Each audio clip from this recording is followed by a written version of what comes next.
다시 4절로 가서 하나님의 권면 날 찾아라 그러면 살리라. 6절에서는 너희는 여호와를 찾으라 그러면 살리라. 똑같은 말씀이 나와 있죠. 하나님을 찾는 것만이 길인 겁니다. 그것만이 유일한 길인 거죠. 그럼 우리가 궁금해지지 않습니까? 뭘 어떻게 하는 게 하나님을 찾는 거냐? 그 질문이 생기죠. 우리 교회는 이런 경우에 뭘 하나요? 기도회를 해요. 함께 모여서 하나님의 도우심을 간절히 부르면서 우리 기도합시다. 밤새 부르짖읍시다 해서 우리 주로 8월 15일이라든지 3.1절이라든지 이럴 때마다 서울 같으면 시청 앞 광장에서 한기총 같은 사이비단체가 그런 기도 모임을 만들거나 아니면 작년인가 언젠가는 부산에 해운대 앞 백사장에서 왕창 모여가지고서는 대각성 회개 집회 이런 것을 하기도 했더랬습니다. 하나님을 찾는 게 뭐냐?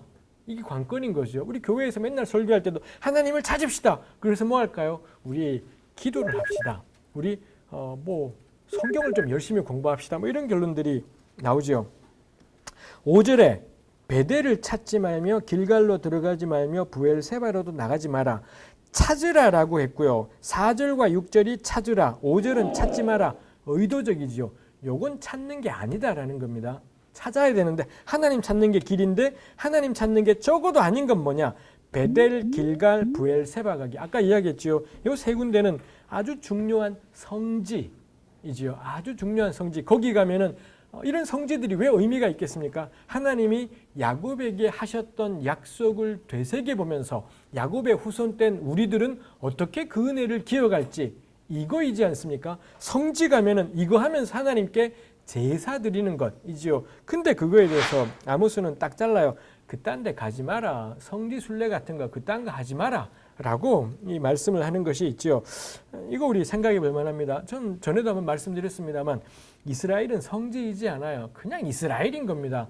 옛날에 거기에서 뭔가 역사가 있었던 거지. 지금 이스라엘은 전혀 성지이지 않죠. 그냥 성지순례 한다 하지 말고 이스라엘 놀러 간다라고 표현하는 게, 근데 한 번은 놀러 갈 만해요. 왜냐하면 거기서, 제가 한 번 갔기 때문에 한 번은 가볼 만해요. 여기서 예수님이 걸어 다니셨겠구나, 아모스가 이런 동네를 다녔었겠구나 싶은 생각이 들어요. 거기 건물들은 다 꽝이에요. 옛날 건물이 다 없어졌지만, 근데 거기 나는 풀들이 있지 않습니까? 들꽃들이니 하늘이니 아마 그 들꽃은 예수님도 보셨을 것만 같은 생각이 들어요. 이 건물은 그때 없었는데, 요건 분명히 이사야, 예레미야 때는 없었는데 요 들꽃은 이사야 때도 있었을 것 같은 생각이 듭니다. 저는 한 번은 꼭 가서 이스라엘을 보고 듣고 느끼고 하면은 좋겠다 싶습니다. 그렇지만 거기는 절대 성지이지 않다. 거긴 성지이지 않고 성지를 백날 가도 그게 길이지는 않다. 이죠. 길갈은 반드시 사로잡히고 베델은 비참하게 될 거다. 아직 찾는 게 뭔지, 하나님을 찾는 게 뭔지는 안 나왔고, 아닌 건 뭐냐?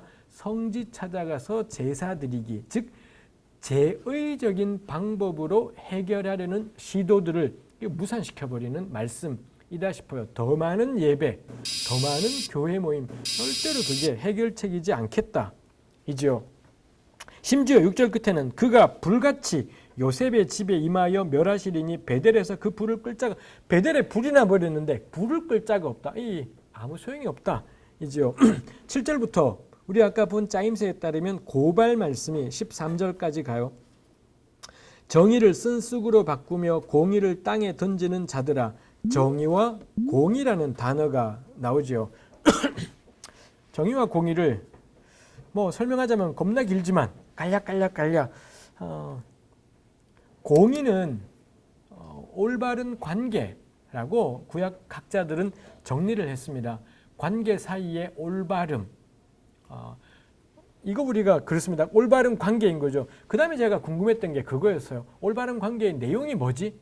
뭐가 그럼 내가 저 사람이랑 올바른 관계를 맺는다는 건지가 애매했고요. 그래서 이 공이라는 히브리말 단어가 쓰인 데를 쭉 찾아보면서 제가 내린 결론은 공감이었습니다. 마음을 같이 함. 저 사람이 펑펑 우는데 나는 그 일을 안 당했는데 그 사람의 슬픔이 내게 들어오더라는 거죠. 요럴 때 그래서 그 사람과 찾아가서는 붙잡고 울어요. 그럴 때 요 관계를 가리켜 하나님은 이런 사람들 보고 너네 참 공의롭네, 의롭네 이러신다라는 거죠. 이때 우리가 내던져 버려야 될 개념이 뭐냐 하면 법정이에요. 우리는 왜 칭이라는 이상한 말이 있지 않습니까? 구약 성경에는 도무지 쓰이지도 않는, 신약 성경에도 엄밀하게 말하면 잘 안 나오는 칭이라는 걸 가지고 우리가 죄인인데 하나님이 나를 의롭다고 하셨어요. 이게 있습니다. 거기서의 의롭다라는 건 내가 법정에 잡혀갔는데 하나님이 나보고 넌 무죄야. 우와 나는 무죄야. 이게 우리가 생각하는 법정을 떠올리게 하는 의롭다이죠. 구약의 그런 식의 의 개념은 단 한 번도 용례가 나타난 적이 없습니다. 구약에서 의롭다는 요럴 때예요. 나는 기쁜데 옆집이 자식 잃은 부모가 펑펑 울고 있더라는 겁니다. 그럴 때 내 새끼 살아있는 것 때문에 하나님 고마워요. 내가 내 새끼 때문에 실망했었는데 살아만 있는 것만 해도 은혜네요. 라고 감사하는 데서 그러다가도 마음에 걸려서 옆집을 찾아가서 자기 어떡하냐 그러면서 펑펑 같이 우는 거죠. 요럴 때 하나님은 너 참 의롭네. 너네 의로운 걸? 즉 딴 말로 하면 관계가 올바른 걸, 그런 뜻이 공이라는 단어의 의미이지요. 그러다가 이 사람들이 너무 억울하니까는 안 되겠다. 이 자식이 왜 죽었는지, 왜 자식들이 이렇게 많이 죽어가는데도 나라에서는 와서 왜 이 자식들을 구출해내지 않았던 건지, 그리고 이 자식들이 타고 갔던 가마가 왜 부실했는데 이 가마 만드는 이 과정을 왜 이 국가가 제대로 감독하지 않았던 건지, 그 다음에 이 자식들이 타고 갔던 이 가마에 왜 이 국가정보 어쩌고 하는 양아치들이 껍적거리고 있었던 건지 이거 억울하다 싶은 거죠. 그러면은 재판에 호소하지 않습니까? 구약에서 재판은 진짜 흔해요. 우리 신명기 1장에도 나오고 출애굽기 18장인가에도 나와요. 광야에서 모세가 업무가 너무 많은데 업무의 전부가 재판이었습니다. 전부 찾아와서 억울해요 그러니 모세가 감당을 할 수 없었고, 그래서는 천부장, 백부장, 50부장, 10부장을 세우는 거죠. 재판을 나눠 맡게 했더니 모세도 행복, 백성도 행복, 이런 일이 있었더랬습니다. 당연히 이거 전제가 뭔가요? 신앙 공동체 안에 재판 상황이 생기는 건 한 개도 쪽팔리지 않다라는 겁니다. 사람 사는 곳이고 하나님 믿어도 쉽게 바뀌질 않으니 억울한 일은 무조건 일어날 겁니다. 이건 쪽팔리지 않아요. 그러니 언제든 억울하냐? 찾아와서 호소해라. 그러면은 리더들이, 이 재판장들이, 10부장, 100부장들이 있어서는 해결이 된다라는 겁니다. 진짜 쪽팔리는 건 이게 없는 척 하는 거죠. 우리 교회 공동체는 서로 간에 갈등이 없다라고 자꾸 생각을 하고 문제가 생겨도 자꾸 덮어버리고 이게 교회를 쑥밭으로 만드는 것이죠. 이렇게 호소하면 재판이 해결이 되더라라는 겁니다.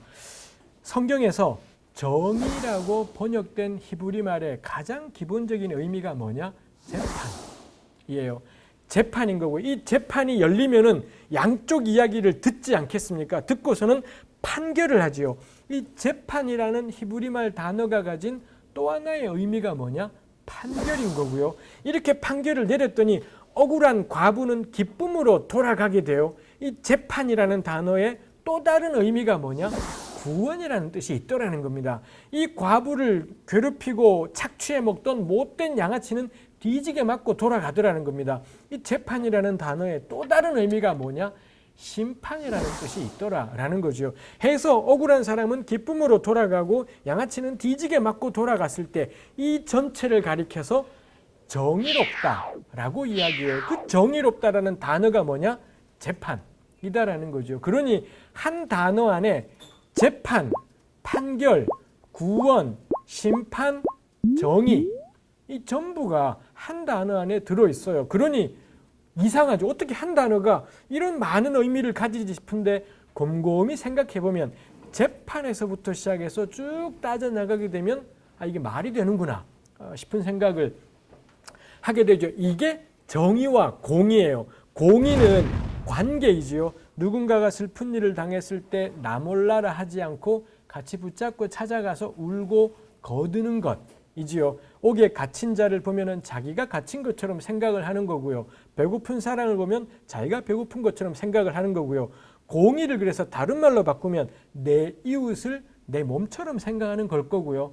남에게 대접받고자 하는 대로 남을 대접하는, 이게 다 공의, 일 겁니다. 해서 누가 억울하다? 그러면 같이 붙잡고 울고 같이 재판에 호소해요. 그러면은 아무리 억울해도 재판에 호소하면 그가 고아이든 과부이든 나그네이든 간에 재판에 호소하면 이 재판관들이 외모와 뇌물에 좌우되지 않고, 외모와 뇌물에 좌우되면 어떻게 되겠습니까?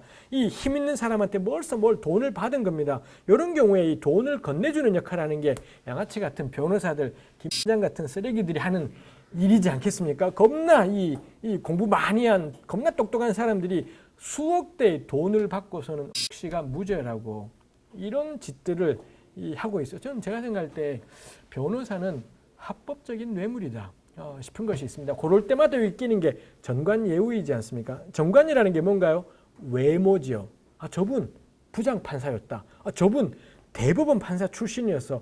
요게 판결에 영향을 줘요. 하나님이 가장 싫어하시는 것이 외모에 따른 판결이에요. 그 누구든 간에 여기가 자식이 그 가습기 살균제 때문에 애가 죽고 부인이 죽은 이 평범한 노동자 한 명이든 이 어마어마한 대기업이든 간에 오직 그들이 행한 일에 대해서 재판을 받는 게 그게 외모와 뇌물에 좌우되지 않는 판결이지요. 해서 정의와 공의, 공의가 관계, 함께 슬퍼하기, 함께 기뻐하기라면 정의는 재판이다 보니 법적인 영역, 구조적인 영역, 제도적인 영역인 거죠.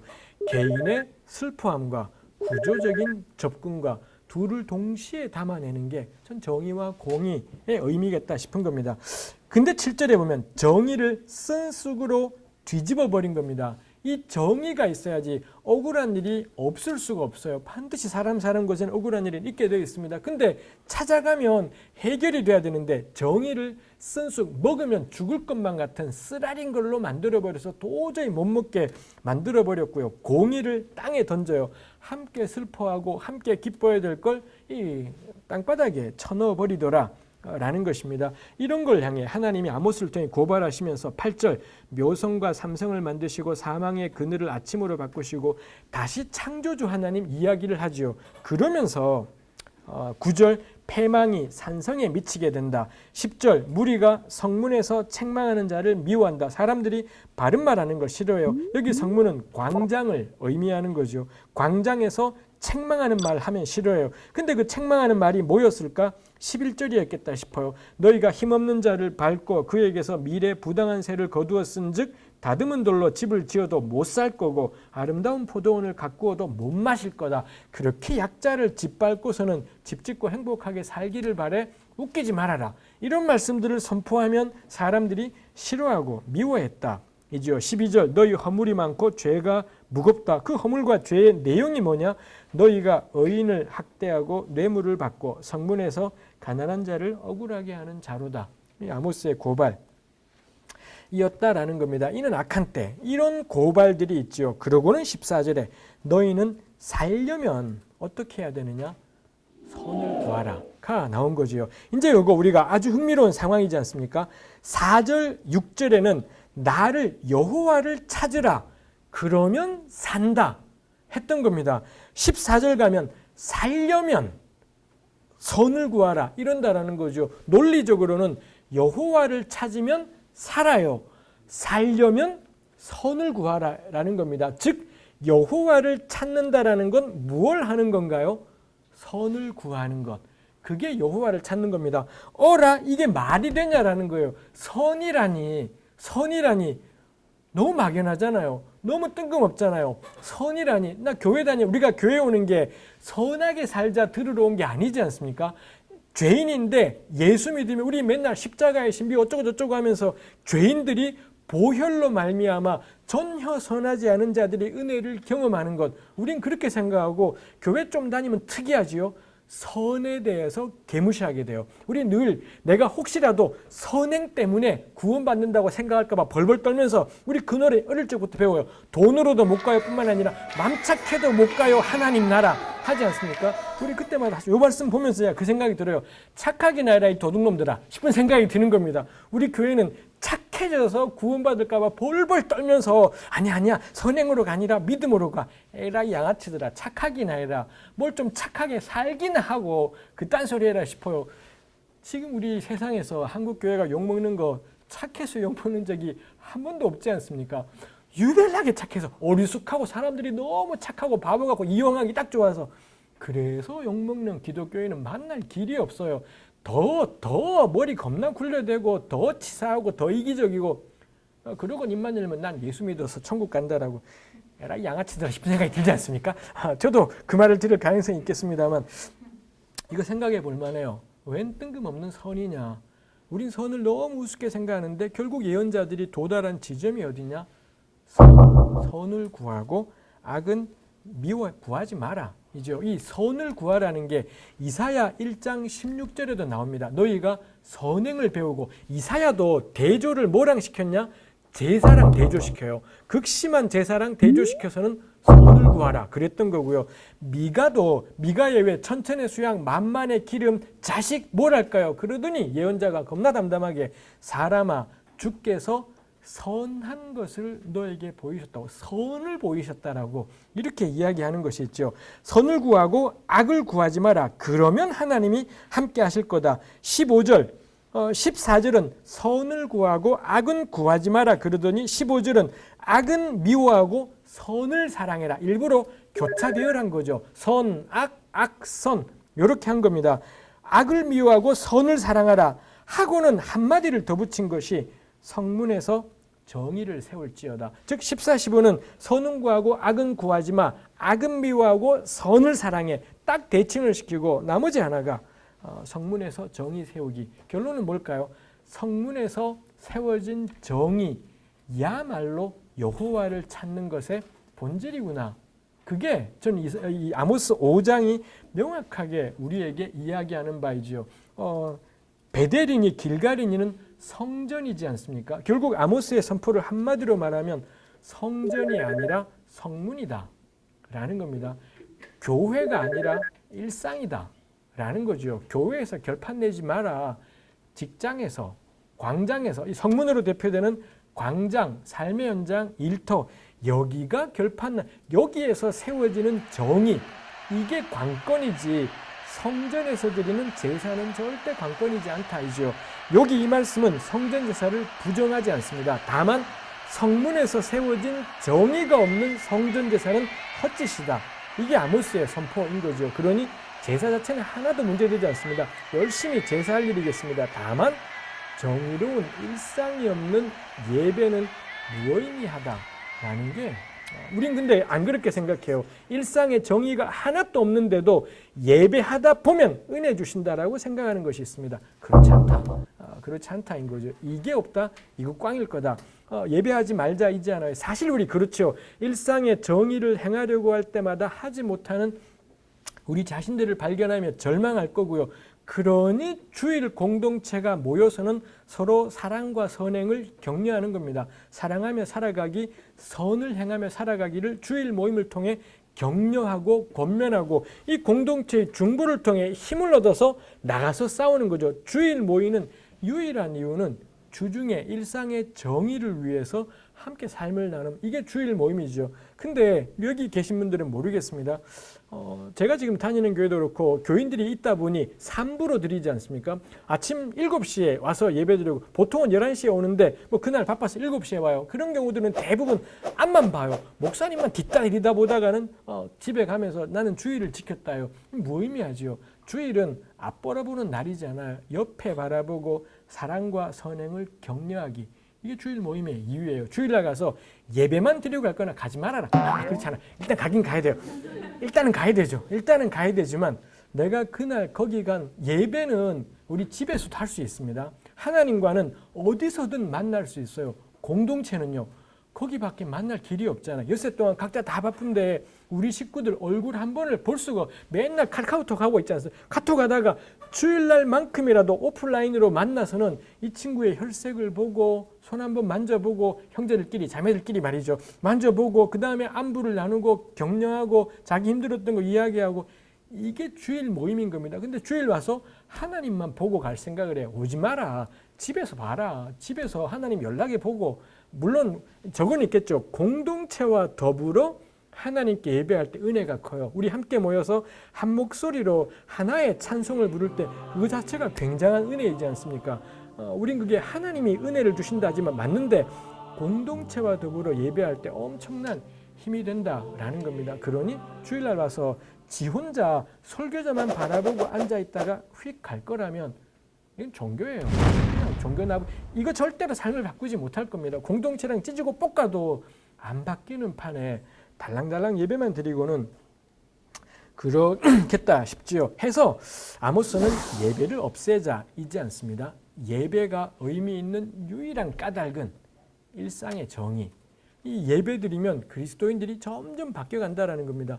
너무 당연한 게 우리 디모데후서 3장 16, 17 보면 모든 성경은 하나님의 사람으로 온전케 하며 모든 선한 일을 행할 능력을 갖추게 한다. 성경을 자꾸 읽으면 선을 행할 능력들이 자꾸 세져 간다. 분명히 디모데후서에서 말하지 않습니까? 근데 우리네 교회들은 이 디모데후서를 어디다 써먹나요? 성경은 하나님의 감동, 정확, 무오. 성경은 오류가 없는 글이다. 영감된 글 맞는데 오류가 있네 없네. 일단 헛소리하고 자빠진 거죠. 오류가 있으면 뭐 할 거고요. 없으면 뭐 할 건데 오류 하나도 없어요. 그래서 무슨 일이 있습니까? 성경의 모든 관심은 성경에 영감되어 있어요. 그래서 어떤 일이 일어납니까? 이 쥐뿔도 아닌 죄인들이 말입니다. 이 말씀을 자꾸 읽고 듣고 공부하더니 선을 행할 능력들이 자꾸 짱짱해져 가요. 우리 보통 여기 쓰인 사실 헬라어 단어가 스펙을 갖추다 뭐 이런 의미가 있습니다. 이게 진짜 스펙인 거죠. 이런저런 삶의 경험들과 말씀을 통해 스펙이 점점 생기면서 선을 행할 스펙들이 짱짱짱 쌓여가서 어지간한 상황에 가도 끄떡하지 않고 긴 건 기고 아닌 건 아니다. 이게 되더라는 거죠.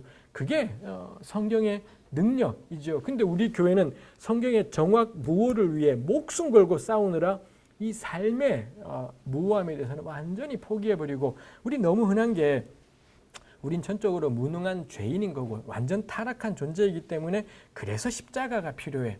우리 교회의 무능 소리 지긋지긋해요. 하나님은 you can do it 그러는데도 아니에요. 전 못해요. 모태신앙도 아니고 맨날 못해 그러면서 지긋지긋하죠. 저는 이거 한번 언젠가 글을 써보고 싶어요.